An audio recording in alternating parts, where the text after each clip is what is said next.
Hello, this is Larry. I'm going to have a go at showing you some licks that are in Working Man Blues. Hopefully this will be helpful to you if you're at a stage in your picking where you want to learn a song like this. I'll tell you that I use a thumb pick and I use two fingers, and the two fingers have both got fairly grown out fingernails on them for the picking effect. And I play this in A7, which is of course up on your 5th fret, and I'm just going to assume your guitar's in tune and you're ready to work along with me. There are as many ways to play this song as there are guitar players, so this is just the way I play it. I don't profess it to be like anybody. It's the way I played it for many, many years. It follows the melody that James Burton uses on the original Merle Haggard record. So I start off with my A7, the open the open A at the bottom, and the open E. And I start on the 5th string, on the A string, with my little finger on the 7th fret. And I go 2, and then I follow that with my 1st finger back on the 5th fret on the D string, the 4th string.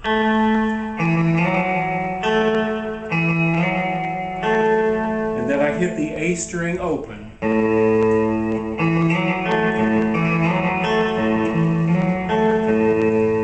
And then I'm back to my A7th.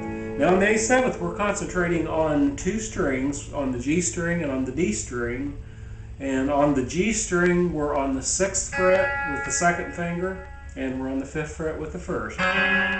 So you've got two fingers on two strings, and then we're going to be hitting the open A or 5th string. So we start off with the little finger, and we're going to rock up to the, 7th fret with the 3rd finger, or the ring finger.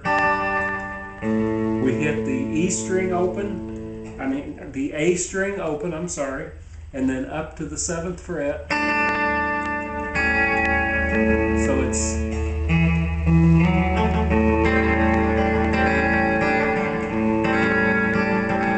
now, if you get to the point, maybe you can now alternate your A string with your E string.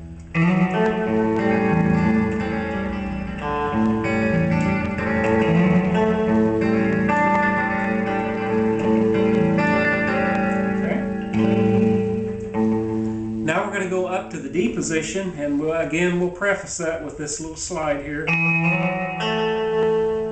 Only this time we're going to come over the top in our D chord, a D7th chord, and we're going to do the same variation. Then we're going to come back to the open A. Now we're going to go up to the 12th fret to the E, and we'll leave the E open. And we're going to pick up the 2nd string, the B string. Now we're going to come down here and get a D ninth, only we're only going to play the 2nd, 3rd, and 4th strings of that D ninth. So it's going to be made like this. And we're going to go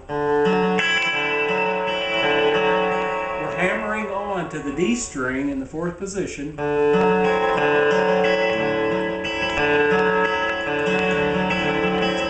then right back to that A7th on the 5th fret. First hit the A. Okay, that much would be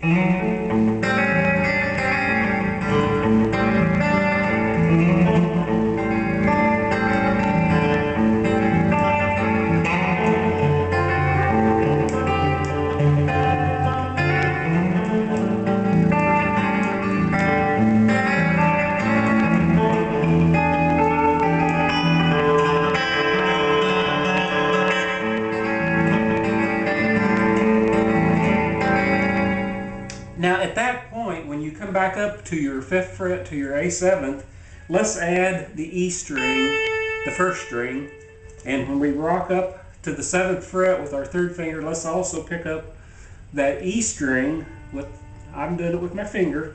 So we're getting the 1st string and the 3rd string, and it's going to sound like this. instead of like this. It's going to sound like. Put a couple of those in there, or as many as you want to put in there. Just add it every now and then for a little bit of effect, okay? Now, let's see, just a little bit on the lead. The James Burton melody lead is around the A chord, the full A chord, starting on the 5th string, the A in the 7th position, and it's...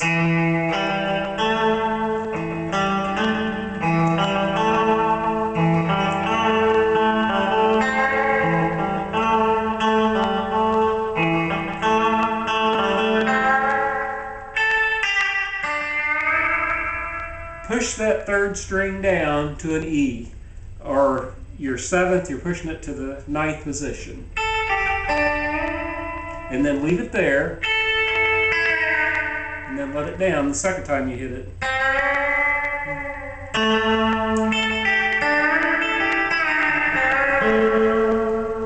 Then we're going to go back to that D9.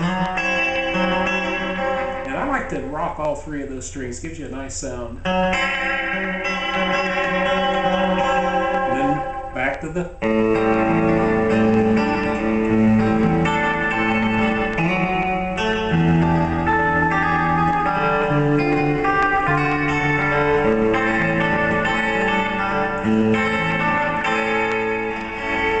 You can play that lead anywhere on the neck if you want to. I think the recording it was up high, up here.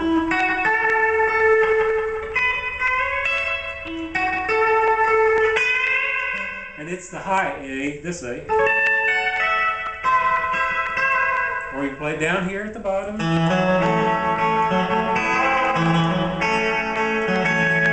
hope this is helpful to you.